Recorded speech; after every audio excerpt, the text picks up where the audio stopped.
So we're solving fx equals 2x power of 2 plus 4x plus p. But first, what is the discriminant? The discriminant helps us determine the number and nature of the roots of a quadratic equation. The formula of the discriminant is like a triangle equals to b to the power of 2 minus 4ac. So we're going to apply it here on this formula. As we can see, the 2 must be e, the 4 must be b, and the p must be c. So now we apply the formula, and it's the triangle equals to 4 to the power of 2 minus 4, and we multiply by 2 and p. And the problem states that the equation have two equal roots, which means the discriminant must be 0. So this one must give us that 16 minus 8 p is equals to 0. So in order for the calculator to work with this, it would have to delete all of this, then substitute, so it would be 8p equals 16. But again, this doesn't work, so we have to go and substitute it again. So now it would be p equals 16 over 8. Now this can be recognized by the calculator if we just remove the p. So we end up having 16 over 8, we press exe, and we get 2. That means that p equals 2. That's how you solve for p. Solving this equation gives that p is equal to 2.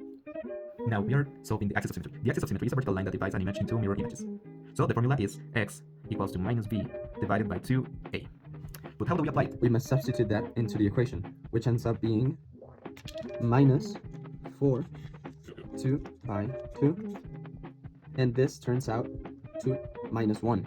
Now we are finding the vertex. But what is the vertex? The vertex is the lowest or highest point in the parabola, depending on the direction it opens. But how do we calculate it? We already know that the x coordinate of the vertex is equals to minus 1. So now that we know the axis of symmetry, the x, we must find the y value. And for this, we must head to table, type out our problem, so 2x to the power of 2 plus 4x plus 2, then set type, put start on minus 3, end on 1, and step on 1, then press exe, and then table. And now our y value is the smallest y value, which means it's 0. So it's x equals minus 1, y equals 0. The vertex is equal to minus 1 and 0.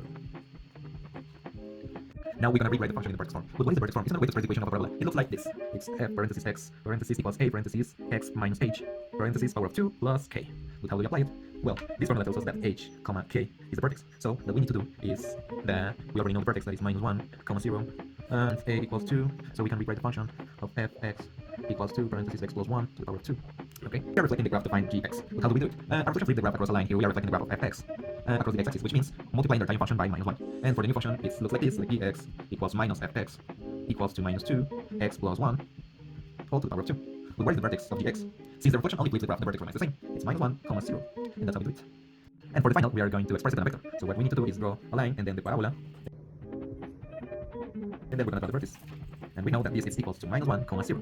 And that's how we finally end the problem. Thank you for watching, and we'll see you next time.